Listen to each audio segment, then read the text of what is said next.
பதினெண் சித்தர் திருவடிகள் போற்றி அனைவருக்கும் வணக்கம். நாம் இன்னைக்கு பதிவில் என்ன பார்க்க போகிறோம் அப்படின்னு சொல்லி பார்த்தோம்னாக்க, அயம் ரசவாத வேலைகளில் சித்தர்களால் வளலைன்னு சொல்லக்கூடிய ஒரு பொருள் அயம். இதை நல்லா ஞாபகம் வச்சுக்கோங்க.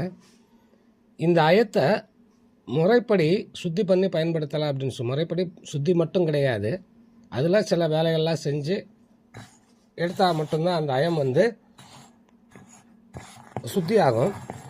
அந்த அயத்தை தான் பயன்படுத்தணும். வெறுமனா இந்த எலுமிச்சம்பழ சாறில் ஊற வைக்கிறது, நவாப்பழ சாறில் ஊற வைக்கிறது, இதெல்லாம் என்னென்னா அது வேற ஒரு விஷயத்துக்கானது.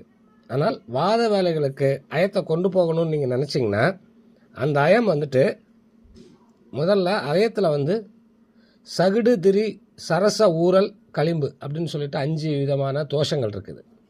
5 விதமான தோஷங்கள் இருக்கும். அதை நீக்காமல் நீங்கள் எடுத்துகிட்டு போனீங்கன்னா அந்த அயம் எந்த விதத்துலேயும் உங்களுக்கு வாதத்தில் வாத முடியாது.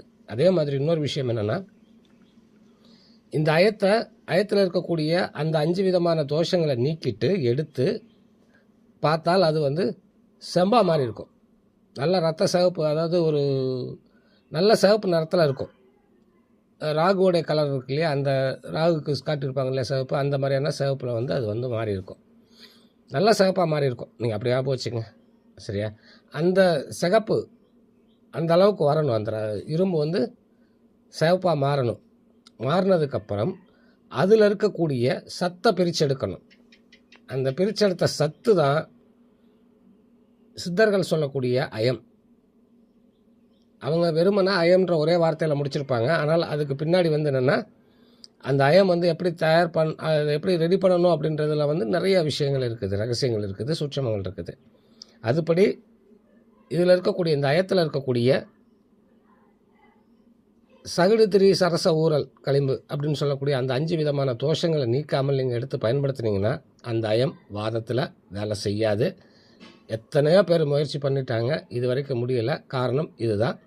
அதே மாதிரி அந்த சத்தை பிரித்து, அயத்தில் இருக்கக்கூடிய ஈயத்தை பிரித்து எடுத்து அதைத்தான் என்ன பண்ணணும்னா அதை சுத்தி பண்ணணும். அதை சுத்தி பண்ணுறதா அந்த எலுமிச்சம்பழ சாறில் போடுறது, நவாப்பழ சாறில் போடுறது, இதெல்லாம் அதுக்கப்புறம் உள்ள வேலைகள். அப்போது ஒரு அயத்தை எப்படி பக்குவப்படுத்தி எடுத்து கொண்டு போய் அதில் இருக்கக்கூடிய எண்ணெயை நீக்கி, அதில் இருக்க களிம்புகளை நீக்கி அதை எப்படி பயன்படுத்தணும் அப்படின்றதுக்கான நிறைய வழிமுறைகள், சூட்சமங்கள் இருக்குது. அது தெரியாமல் நீங்கள் வாதம் செஞ்சிங்கன்னா கண்டிப்பாக உங்களுக்கு வாதம் முழுமை அடையாது. இதனால் ஞாபகம் வச்சுங்க. அதில் சகுடு அப்படின்னு சொல்லக்கூடிய அயத்தில் இருக்கக்கூடிய முதல் தோஷத்தை நீக்கிறதுக்கான சுத்தி தான் இது. நீங்கள் இப்போ ஒரு அயப்படி ஒரு 100 கிராம் எடுக்கிறீங்க அப்படின்னு சொன்னால் 100 கிராம் அளவுக்கு நம்ம சாதாரண சாப்பாட்டு உப்பு இருக்கு இல்லையா, அந்த உப்பை கொடுத்து ஒரு ஜாமம் இந்த மாதிரி நல்லா அரைக்கணும். இது மாதிரி கலர் மாறிட்டே இருக்கும். இந்த மாதிரி கலர் வந்துடும். இன்னுமே கொஞ்சம், இப்போ நம்ம ஒரு அரை ஜாமம் அளவுக்கு தான் அரைப்பு முடிஞ்சிருக்குது. இன்னும் அரைக்க அரைக்க அரைக்க இன்னுமே அதோடைய நிறம் ஒரு நல்ல கடுமையான நிறத்துக்கு மாறும், சரியா?